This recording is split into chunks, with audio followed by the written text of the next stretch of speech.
এটা কি দেখাচ্ছেন? ডিভোর্সের পেপার আমার কাকে দেখাচ্ছেন? মামুনের ডিভোর্সের পেপার, আব্দুল্লাহ মামুন। কত তারিখে দিয়েছে? 20 তারিখ। কোন মাসের 20 তারিখে ডিভোর্স দিয়েছে? একটু ক্লিয়ার করে বলবেন। অগাস্ট মাসের 20 তারিখে ডিভোর্সটা দিয়েছে।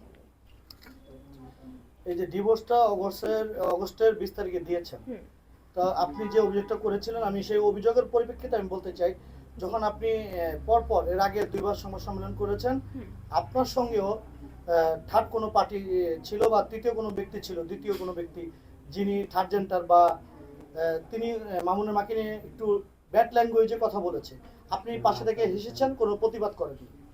আসলে তখন তো মামুনের মা আপনার রানিং শাশুড়ি ছিল, আপনার রানিং শাশুড়ির বিরুদ্ধে একটা ছেলে আপনার পাশে বসে ব্যাড ল্যাঙ্গুয়েজে কথা বলছে, আপনি কোনো প্রতিবাদ না করে হাসছিলেন। আচ্ছা, প্রথমত আমি তো ওনাকে চিনিও না। ওই দিনই আপনাদের সাথে আমার ফার্স্ট দিন যেদিন দেখা হয়েছে, লিখনকে আমি ওই দিনই দেখেছি, এর আগে আমার কখনো দেখা হয়নি।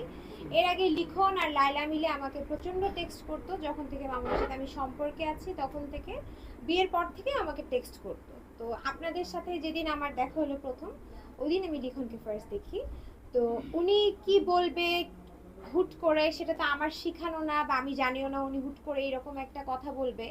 এই কথার জন্য আমি নিজেই সরি, আমি নিজেও আসলে প্রস্তুত ছিলাম না যে উনি এরকম একটা কথা বলে ফেলবে। আমার মুখ থেকেও কিন্তু কখনো এরকম অপ্রাসঙ্গিক কথা বের হয়নি।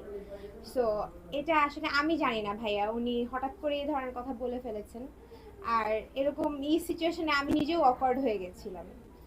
এই কথাটা আমাকে ইন্ধন দেওয়া বলতে কি, আমি আসলে কাউকে কোনো থার্ড পার্সনকে ব্লেম দেই না সম্পর্কের মধ্যে। আমার আর মামুনের প্রবলেম না হলে আসলে কোনো থার্ড পার্সন ঢুকতেই পারতো না। কারণ হচ্ছে থার্ড পার্সনগুলো অনেক আগে থেকেই অনেক বাজেভাবে চেষ্টা করে যাচ্ছে ওরা আমার সম্পর্ক ভাঙানোর জন্য। আমি ততদিন পর্যন্ত ওরা আমার সম্পর্কে থার্ড পার্সন ঢুকতে দেয়নি যতদিন পর্যন্ত আমি না চেয়েছি। সো আমি আসলে থার্ড পার্সনকে ওইরকমভাবে ব্লেমও দিব না। কারণ হচ্ছে আমাদের মারামারি ঝগড়া যদি না হতো তাহলে আজকে হয়তো আপনাদের কাছে এসব এসে বলতে হতো না, থার্ড পার্সনরাও এগুলোর মধ্যে ইনক্লুডেড হতো না।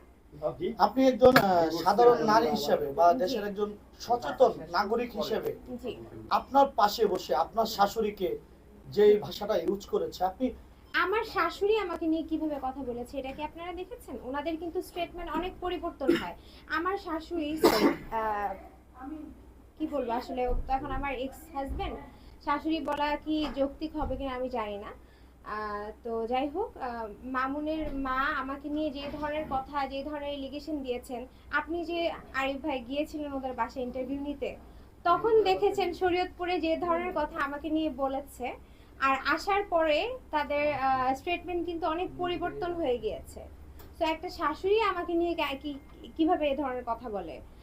আর আমি তো নিজে ওনার সম্পর্কে কোনো খারাপ কিছু বলিনি। আমার পাশে লিখন ভাই বসা ছিল, সে হঠাৎ করে অলস সার্ডিন এই ধরনের একটা কমেন্টস করে দিয়েছে, যেটার জন্য আমি নিজেও ওনাকে বলেছি যে আপনি আসলে এই ধরনের কথা বলতে পারেন না। এটার সাথে আমি কখনোই সহমত না।